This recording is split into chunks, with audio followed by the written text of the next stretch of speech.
하나님 말씀 듣습니다. 로마서 11장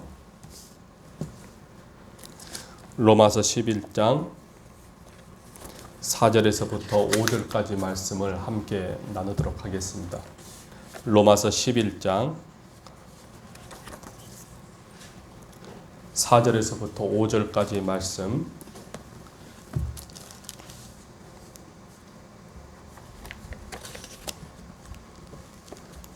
로마서 11장 4절에서부터 5절까지 말씀을 함께 우리 합독하며 말씀 나눕니다. 시작. 그런즉 이와 같이 지금도 은혜로 택하심을 로마서 11장 4절에서 5절 죄송합니다. 그에게 하신 대답이 무엇이냐? 내가 나를 위하여 바알에게 무릎을 꿇지 아니한 사람 7,000명을 남겨두었다 하셨으니 그런즉 이와 같이 지금도 은혜로 택하심을 따라 남은 자가 있느니라. 아멘. 조선 시대에 우리 한국 그 초대교회 사실은 소수의 특정한 사람에 의해서 우리 한국에 복음이 들어오게 되었습니다. 정말 복음을 전해야 될 사람 토마스 선교사는 입 한 번 열지 못하고 그냥 배에서 내리자마자 목배임을 당하고 순교하게 됐습니다. 하나님께서 하나님의 나라를 세워가는 것들 이거 참 역설적이에요. 우리의 의도와 우리의 생각과는 전혀 다른 역설적이에요. 복음을 전해야 될 사람이 죽어버렸으면 우리가 생각했을 때 복음이 이 땅에 들어오지 않을 거라고 생각하잖아요. 그러나 의외로 토마스 선교사는 복음을 전하지 못하고 입 한 번 열지 못하고 그냥 성경책 하나 던지고 그냥 순교한 거예요. 역설적이잖아요. 어떻게 복음이 들어올 수 있냐고 말이에요. 그런데 생각 외로 전혀 다른 반전이 일어나는 거죠. 예. 그 한 사람 박충근이라고 하는 사람이 맞나요? 박충근? 그 사람이 우연찮게 성경책을 집어들고 그 사람에 의해서 또 우연찮게 무식한 사람이라고 성경책을 도배에다가 막 붙여갖고 어느 조박에 말이죠. 이런 우연한 것들에 의해서 우리 한국교회의 그 과정은 좀 복잡하지만 설명을 다 못 들으지만 아무튼 하나님의 그 복음이 이 땅에 들어오게 된 거예요. 한 사람에 의해서. 그러니까 한 사람의 그 미랄이라고 할까요? 이거 토마스 선교사도 의도하는 것이 아닐 수도 있잖아요. 그런데 거기서 목배임을 당하게 되고 순수하게 복음이 들어오게 되고 그렇게 해서 우리 한국교회는 참 은혜 가운데 성장이 되어 옵니다. 조선을 지나서 또 일제의 침략이 있었지 않습니까? 일제의 침략 속에서도 얼마나 우리 한국교회가 핍박과 고난 가운데서 여러분 그렇게 성장했지 않습니까? 마치 저는 조개의 마음을 알지 못하지만 조개가 여러분 진주 조개죠. 그러니까 그 진주를 하나 만들기 위해서 자신의 온 몸을 이렇게 쓰라린 가운데서 아름다운 진주를 만들어낸다고 그러지 않습니까? 한국교회는 일제 침략 안에 있을 때에 마치 그런 진주조개의 그 고통처럼 그런 고통과 아픔 속에서 그래도 믿음을 잃지 아니하고 그 소수의 정확하게 우리가 알 수 없지만 그 몇몇 사람들에 의해서 여러분 그 맥이 이어져 오지 않습니까? 일본을 지나서 일본의 그 침략을 지나서 또 어떤 일들이 있었습니까? 또 6.25가 터졌지 않습니까? 6.25라고 하는 이 북한 사람에 의해서 얼마나 또 이런 한국교회가 이런 쓰라린 고통을 또 겪었습니까? 그래서 한국교회는 평탄하게 이렇게 지나온 것이 아니라 수많은 고난과 역경 속에서 여러분 아름다운 진주를 만들어냈듯이 한국교회가 이렇게 성장해 오고 발전해 온 것입니다. 우연히 된 게 아니에요. 그래서 편안하게 이렇게 오면 얼마나 좋겠습니까? 그러나 그 안에는 처음부터 계속해서 고통과 갈등 그런 어려움 속에서 우리 한국교회가 지금의 여러분 세계가 깜짝 놀랄 만한 여러분 그런 짧은 그 140년의 역사, 그 역사 가운데서 한국 교회가 여러분 세계가 놀랄 정도로 하나님께서 부흥을 주셨다 그럴까요? 성장하게 된 것이죠. 그런데요, 이런 고난과 역경, 조선 시대와 그리고 일본 그리고 6.25라고 하는 그 과정 속에서 얼마나 많은 사람들이 순수하게 여러분 그 순교를 당해가면서 이렇게 한국 교회를 일궈 놨지 않습니까? 성장해 놨지 않습니까? 이게 그냥 성장되는 게 아니거든요. 그 사람들의 그 순교, 미랄이 되었기 때문에 그렇게 우리 한국 교회가 성장이 됐는데요. 그 당시에는 여러분 일본이라고 하는 북한이라고 하는 또 흥성대원군이라고 하는 처음에 복음이 들어왔으니까 이런 어마어마한 그런 큰 그 바알과 같은 그런 존재 앞에 무릎을 꿇지 않고 여러분 순교했기 때문에 한국 교회가 이렇게 갑작스럽게 성장한 건데요. 그러나 지금의 이 문화 속에서 오늘날의 이 상황 속에서는 교회들이 어떻게 되어가고 있습니까? 과거에는 여러분 교회들이 경건과 능력이 있었다면 오늘날에는 경건과 능력이 사라지는 거죠. 경건의 모양, 어떤 겉으로 보는 어떤 신앙의 모습은 있으나 그 내면에 경건의 영적인 파워, 능력이 없는 교회가 지금의 교회입니다. 한국 교회의 모습입니다. 오늘날에도 여전히 영적인 바알과 같은 현상들이 나타나고 있습니다. 초대 한국 교회나 또 일본과 북한 아래서 여전히 바알이라고 하는 이 악한 존재는 있었습니다. 그러나 다른 점은 그들은 순교했다 그 말이에요. 그러나 오늘날에는 이 바알 앞에 순교할 사람이 없습니다. 다들 이 바알 앞에 무릎을 꿇어버리는 현상들이 나타나고 있습니다. 오늘날에 와서는 여러분 왜 그들이 바알이라고 하는 이 우상 앞에 무릎을 꿇게 됩니까? 이 맘모니즘이라고 하는 이 돈과 명예와 권력 앞에 쉽게 무릎을 꿇어버리는 이 현상들이 나타나고 있는 것입니다. 오늘 그래서 제목 바알에게 무릎을 꿇지 않는 사람이라고 하는 제목이죠. 바알 앞에 무릎을 꿇지 않는 사람, 바로 우리가 되어져야 되겠습니다. 바알 앞에 무릎을 꿇지 않는 사람.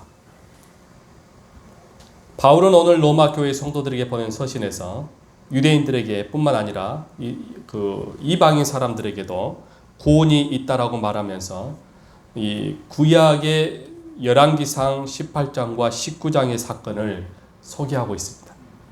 구약을 인용하면서 바울이 로마 교회에 보낸 편지입니다. 이 사건은 바울이 말하는 이 사건은 바로 갈멜산의 사건입니다. 엘리야와 아합과의 싸움입니다. 아합은 이스라엘의 왕입니다. 그의 아내는 이방의 여인 이세벨입니다. 이세벨은 이방인 여자인데 아합이 이세벨을 아내로 맞습니다. 맞는데요, 그냥 맞는 것이 아니라 이세벨이 숭배했던 이 바알, 이 아세라 목상, 이 우상을 같이 들어오게 됩니다. 이스라엘 땅에. 제10계명에 보면 1계명이 뭡니까? 나 외에 다른 신을 숭배하지 말라입니다. 굉장히 하나님께서 미워하시고 싫어하시고 하나님의 분노를 일으키는 겁니다. 우상 숭배는. 이스라엘은 어떤 땅입니까? 흔히 말하는 하나님의 선민이라고 하는, 이스라엘에게만 구원이 있다라고 하는 이 고정관념에 사로잡혀 있는 열등 고등의식이라 그럴까요? 선택된 민족이라고 하는 그런 자긍심을 가지고 있는 그러한 민족입니다. 이스라엘 외에는 이방인에게는 구원이 없다라고 하는 매우 이 프라이드가 이게 강한 그런 민족입니다. 그런데 그 이방 땅에 여러분 우상이 들어온 겁니다. 하나님이 싫어하시는 이 우상, 바알과 아세라, 이 우상이 받아들인 겁니다. 하나님이 싫어한 것을 그들이 행하게 됩니다. 그런데요, 엘리야는 어떤 사람입니까? 우상 숭배하지 말아라. 하나님이 미워하는 것이다. 하나님 앞에서의 범죄 행위다. 라면서 계속해서 외치고 다닙니다. 그럴 때에 여러분, 아합의 마음은 어떨까요? 아합의 마음은 괴롭죠. 이세벨도 마찬가지입니다. 괴롭고 분노를 일으킵니다.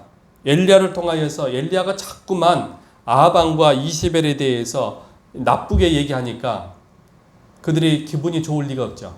기분이 나쁘고 상합니다. 그러나 엘리야를 죽이지를 못합니다. 감히. 엘리야는 누굽니까? 선지자입니다.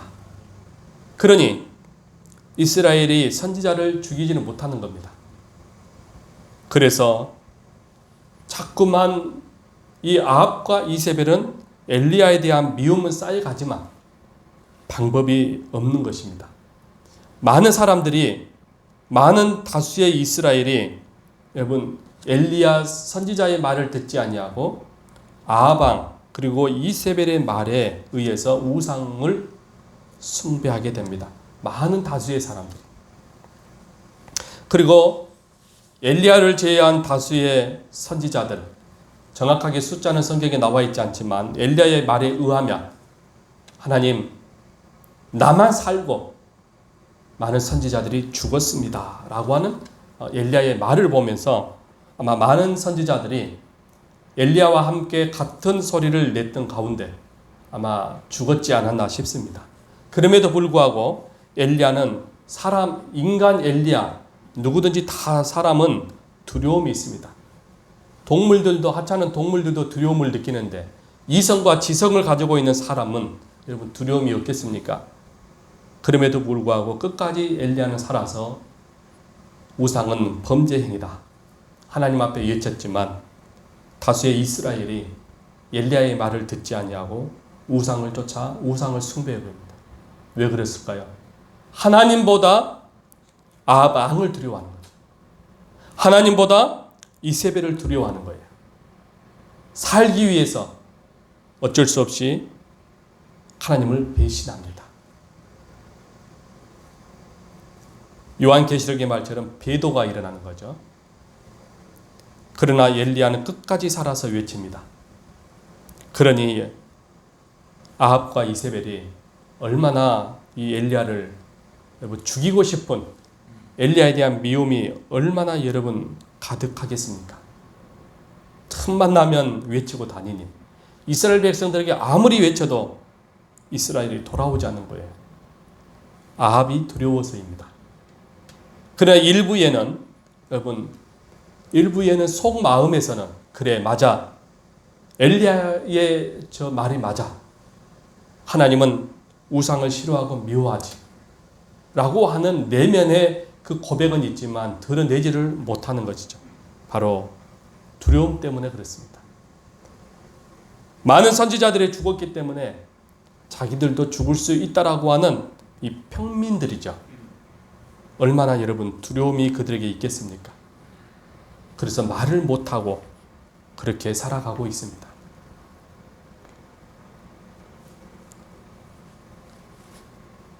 그래서 그렇게 외치고 하나님 앞에 범죄행위다, 회개하라, 돌아오라고 그렇게 외치고 다니던 어느 날, 여러분 엘리야가 이제 마지막 결단을 합니다. 왕에게 도전을 합니다. 그것은 뭐냐? 누가 바알이 참신인지 내가 믿는 여호와 하나님이 참신인지 한번 우리가 결판을 내자. 참 대단하죠, 여러분. 이거는 모험일 수도 있는 거죠. 그래서 그 유명한 사건이 바로 불의 사건입니다. 갈멜산에서의 불의 사건. 이랬을 때에 여러분 이 도전, 엘리야의 이 도전을 받았을 때 아합과 이세벨의 입장은 어떤 태도였을까요? 아하, 이제 엘리야를 죽일 수 있구나. 이제 비로소 엘리야를 잡을 수 있겠다. 라고 하는 이제 명분이 생기는 겁니다. 인간 엘리야, 비록 그가 하나님에 대한 의지, 하나님에 대한 신앙 가지고 있었지만 그러나 그 내면의 한편에는 인간 엘리야를 우리가 또 한번 살펴볼 필요가 있는 것이죠. 만약 여기서 응답이 되지 않는다면 나는 죽을 수 있겠구나 라고 하는 두려움이 엘리야에게는 없었을까? 아니죠. 그에게는 있었습니다. 성경에는 그런 표현이 안 나와 있지만 우리는 충분히 생각해 볼 수 있는 거예요. 그렇지 않겠습니까? 지금 도전이요. 마지막 결판을 내야 되는 사건이잖아요. 자칫 잘못하면 죽을 수 있는 그런 사건이기 때문에 마음 한편에 엘리야는 두려움이 있었을 거라고 보는 겁니다. 아무리 여러분 기도를 해도 금식을 해도 여러분 생명을 내거는 사건 속에서 여러분 두려움이 없다라고 하는 것은 거짓말인 것이죠. 두려움이 남아있지 않겠습니까? 그러나 그럼에도 불구하고 엘리야는 마음 한편에 두려움이 있었지만 그러나 하나님께 해주실 것이다라고 하는 또 한편의 믿음도 그에게는 가지고 있었어요. 아합의 숫자는 450명. 선지자들이죠. 그러니까 그 바알을 섬기는 사람들. 그리고 이세벨을 따르는 이세벨의 그 제사장 400명. 그래서 850대 엘리야는 한 명이니까 850대 1입니다. 이게 여러분 이게 묘한 사건이에요. 인간의 이론으로 봤을 때는 도저히 숫자에 밀려버린 거예요. 숫자에. 850대 1이에요. 두려움이 엄습해 올 수밖에 없는 겁니다. 여러분 숫자의 기가 꺾일 수 있잖아요. 숫자에. 얼마나 여러분 이 상대가 안 되는 이 숫자 850대 1. 그러나 엘리야는 그럼에도 불구하고 하나님을 의지하고 갑니다. 그런데요, 850대 1의 사건에서 엘리야가 먼저 엘리야가 이제 시도하기 전에 이 갈멜산에서 이 바알과 아세라 그리고 아합과 이세벨의 그 우상을 이제 먼저 그 시작을 한 거죠. 제단에 나무 장작에 나무 장작 올려놓고 제물을 올려놓고 그들이 바알과 아세라를 아무리 외쳐도 하늘에서 불이 내리지 않는 것이죠. 그러니까 이제 그 다음 순서가 엘리야의 순서지 않습니까? 그런데 응답이 우리도 이제 기도해 보면은 그러잖아요. 내가 지금 갈급하고 내가 지금 간절할 때 바로 즉시 응답이 되면 우리도 참 좋지 않겠습니까? 근데 알다시피 응답이 바로 되지 않는 모습을 우리가 경험하잖아요. 나는 지금 아주 다급하고 긴박한데 기도가 응답이 안 되는 거예요. 바로 지금 빨리 응답이 됐으면 좋겠는데 우리도 잘 안 되잖아요. 그러니까 이게 마음 한편에 실망도 좌절감도 이게 인간이기 때문에 엄습해 오는 그런 경험들을 우리도 하지 않습니까? 엘리야도 아무리 기도를 해도 바로 그냥 하늘에서 불이 내려와서 이게 장작을 태웠으면 좋겠는데 재물을 태웠으면 좋겠는데 아무리 기도해도 이게 응답이 안 오는 거예요. 하늘에서 불이 떨어지지가 않은 거예요. 그랬을 때 얼마나 엘리야의 마음은 다급했을까요? 하나님의 살아계심을 믿고 외쳤고 그렇게 그는 살아왔었는데 지금까지 바로 응답이 안 되니 얼마나 여러분 조급해졌을까요? 그랬을 때 여러분 주변에 아합과 이세벨 그리고 그들의 그 850명들이 얼마나 조롱했을까요? 우리가 성경에서는 자세히 나와 있지 않지만 생각해 보십시오, 여러분. 얼마나 엘리야를 조롱하고 비웃었을까요? 자기들을 숭배했던 바알에게도 불이 안 내려왔으니까 하나님께서 불을 내리지 않도록 그들 마음 한편에 여러분 기대하지 않겠습니까? 어떻게 보면은 그냥 승부가 나지 않고 끝날 수도 있는 문제가 아니겠습니까? 그들의 마음 속에서는 아마 이 아합과 이세벨은 그런 마음이겠죠. 응답이 되지 않았으면 좋겠다라고 하는 그런 간절함이 있지 않겠습니까? 그런데 시간이 흐른 후에 한참 시간이 흐른 후에 엘리야가 정말 최선을 다해서 하나님 앞에 예치고 간절하게 기도했을 때 그 간절함은 어땠을까 생각해 봅니다. 우리 주님도 여러분 땀이 핏방울이 되도록 기도했다 그러지 않습니까? 인간 예수를 보는 것. 그분이 하나님이시기 때문에 우리는 당연하다라고 얘기하지만, 그러나 참 하나님이시지만 그 인격은 참 인간이기 때문에 그분에게도 얼마나 간절했을까요? 우리 예수님에게도 그런 것들이 있었듯이 엘리야에게도 여러분 간절함이 있지 않았을까요? 그 절박함. 한참을 지나서 그가 간절하게 최선을 다해서 기도했을 때에 여러분 하늘에서 불이 떨어집니다. 하늘에서 불이 떨어졌을 때에 그 우리가 말할 수 없는 희열이라 그럴까요? 엘리야에게도 아마 그런 것들이 있었지 않았나 싶습니다. 그 기쁨과 감격의 희열이죠. 빨리 응답이 됐었으면 좋겠는데 여러분 기다려도 기도가 응답이 되지 않았는데 그 막 간절함 속에서 불이 떨어졌을 때 그 기쁨은 여러분 말로 표현할 수가 없는 것 아니겠습니까? 그랬을 때에 엘리야는 자신에게 봐라, 하나님이 참 신이지 않느냐. 근데 그 주변에 여러분 850명만 있는 게 아니었습니다. 아까 앞서 얘기한 대로 여러분 아합이 두려워서 신앙은 가지고 있었지만 아합이 두려워서 말 못했던 그런 군중들도 있었죠. 구경꾼들도 있었다 그 말입니다.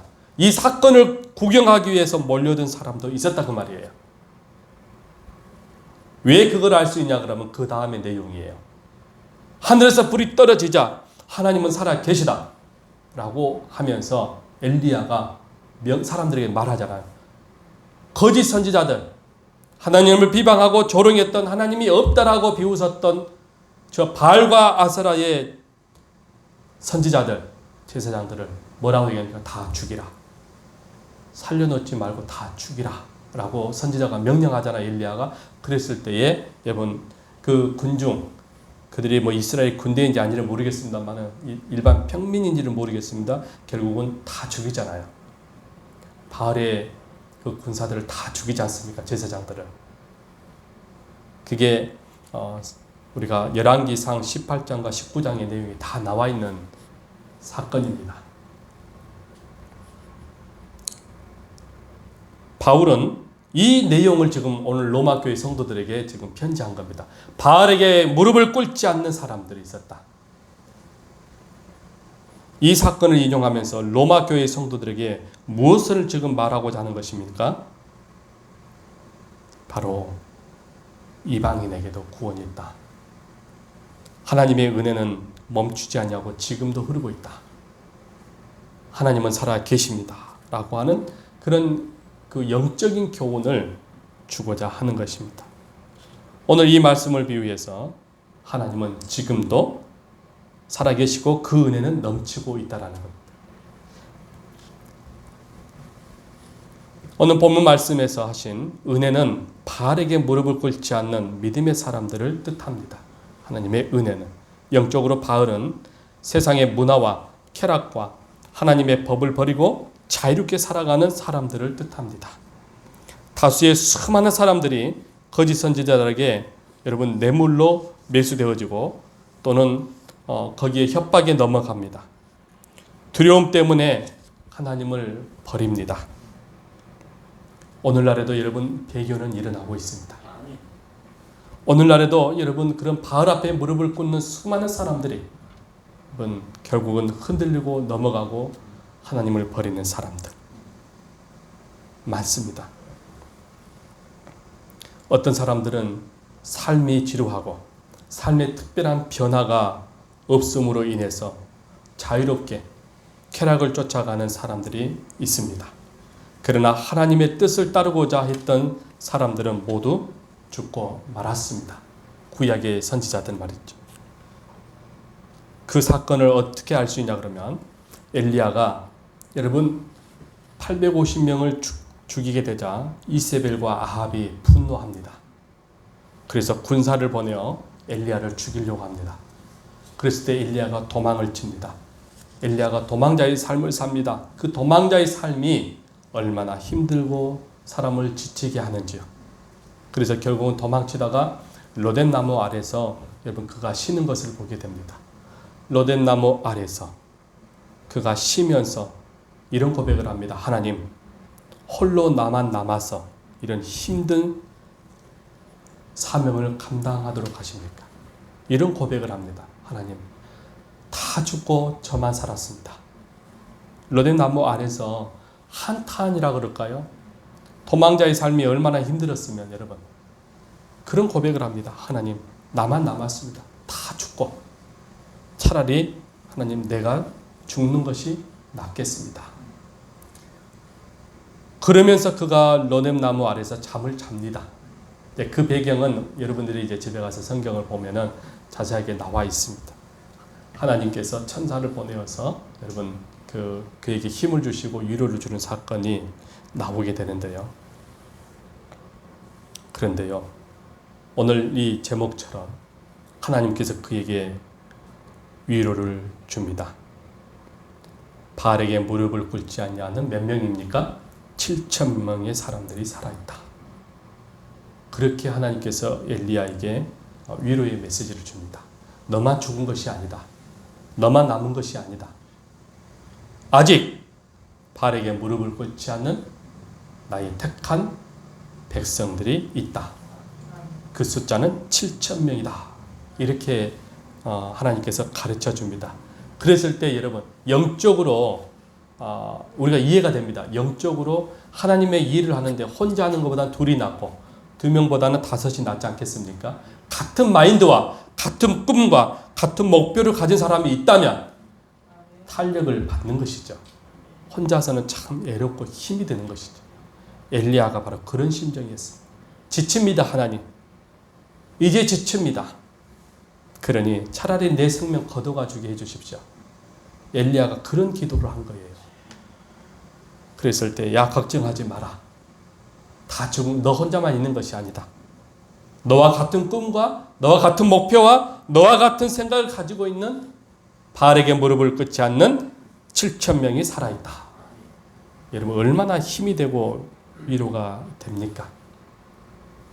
하나님의 은혜는 멈춘 게 아니에요. 하나님의 은혜는 흐르고 있는 것입니다.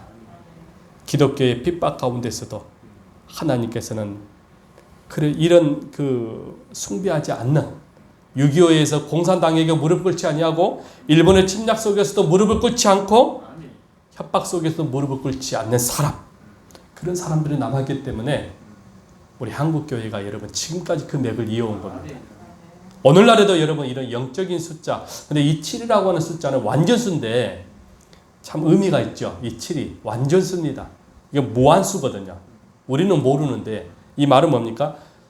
하나님의 택한 완전한 숫자가 있다라는 겁니다. 구원받은 창세전에 선택함을 받은 그 숫자가 있다는 겁니다. 하나님으로부터 선택을 받지 않는 사람, 흔히 말하는 영적 이방인들은 결국은 바알 앞에 무릎을 꿇겠지만 바알 앞에 무릎을 꿇지 않는 여러분 택함을 받는 구원의 백성들이 여러분 있다는 것입니다. 우리는 모르지만. 그래서 그 영적인 숫자 이 7,000 그런 구별된 사람들 있다는 것입니다. 바로 오늘 우리가 그런 사람 중에 한 사람이어야 될 줄 믿습니다. 여러분 영적인 숫자 이 7,000 바알 앞에 무릎을 꿇지 않는 오늘 우리. 둘째, 하나님께서 하시는 모든 일은 나를 위함입니다. 첫 번째는 하나님의 은혜는 지금도 멈추지 않냐고 흐르고 있다는 것이고, 두 번째는 하나님께서 하시는 일은 나를 위한 것이죠. 로마서 10장 1절 말씀을 보니까요, 형제들아 내 마음에 원하는 바와 하나님께서 구하는 바는 이스라엘을 위함이니 곧 그들로 구원을 받게 함이라 그랬습니다. 사람이 어떻게 하나님의 계획을 알 수 있겠어요? 하나님의 뜻을 알 수 있겠습니까?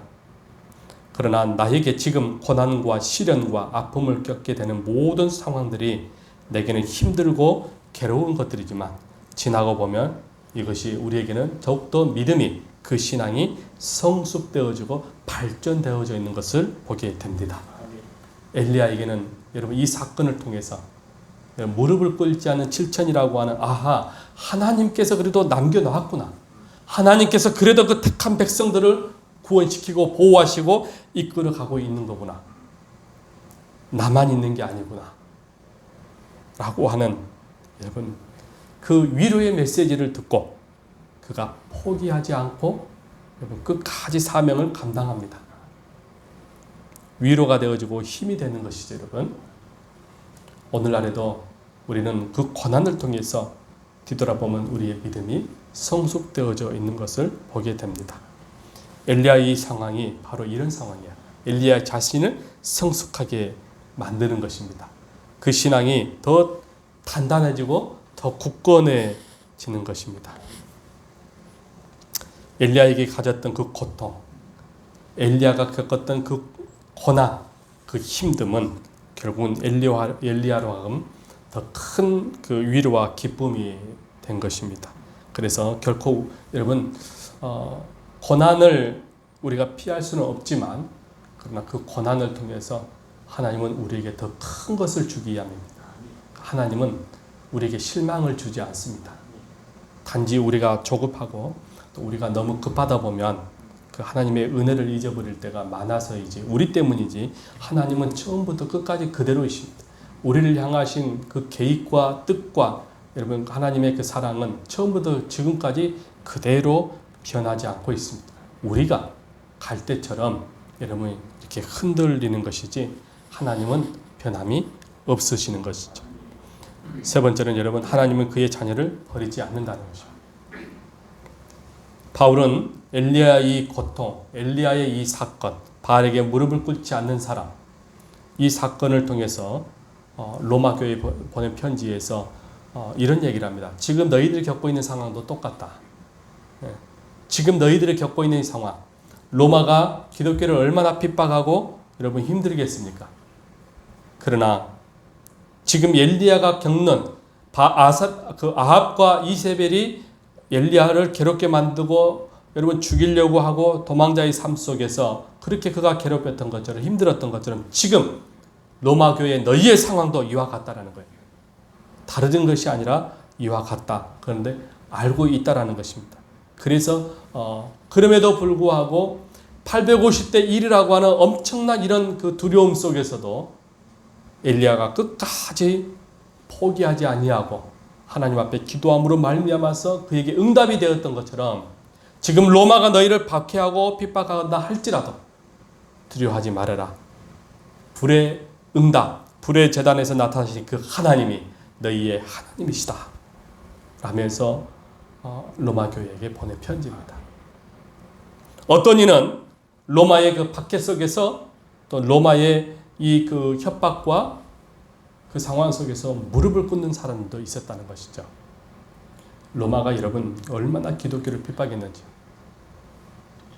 사나운 동물에 던져져서 살아있는 존재인데 던져져서 여러분 온몸이 찢겨지는 어마어마한 고통. 반모섬에서 계시록을 썼던 요한 같은 경우는 기름 그 가마솥에 던져졌는데 한마디로 하면 태워 튀겨서 죽이는 거잖아요. 그런데 멀쩡하게 살아나온 거예요. 그래서 반모섬에 유배됐거든요. 바울도 베드로도 다 여러분 순교했어요. 근데 그냥 순교된 게 아니고요. 많은 평민들 앞에서 공개 처형을 한 것입니다.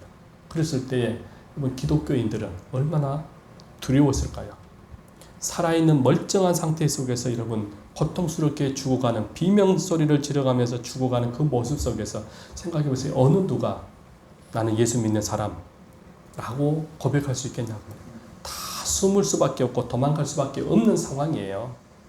로마가 그렇게 기독교를 박해하고 핍박했습니다. 엘리야와 같은 그런 모습. 그럼에도 불구하고 850대 1이라고 하는 그 엘리야를 살려두었던 것처럼 그리고 무릎을 꿇지 아니하는 그 7천의 택한 구원의 백성을 살려두었던 것처럼 너희가 아무리 그런 고통과 어려움 속에서 두려움 속에서 너희가 있어도 하나님은 결코 너희를 버리지 않는다. 하나님은 너희와 함께 계시다. 엘리야를 지키셨던 하나님, 7천 명을 지켜주셨던 그 하나님이 바로 너희를 지켜주시고 보호하여 줄 것이다 라고 하는 위로의 메시지. 그러므로 너희는 끝까지 바알에게 무릎을 꿇지 않는 그 7전의 사람들처럼 바로 너희가 그런 사람이 되어져야 된다라고 그렇게 바울이 로마 교회의 성도들에게 편지를 한 것입니다. 왜냐하면 너희 가운데 바로 배교하는 사람이 있었다는 것을 바울이 들었기 때문에 로마 교회의 성도들 앞에 그렇게 담대하라고 용기를 가지라고 끝까지 여러분 무릎 꿇지 말라고 그렇게 편지하는 그 모습 속에서 오늘날 우리도 여러분 아까 앞서 설명했습니다마는 우리에게 바알은 무엇이냐? 돈과 명예와 권력이죠.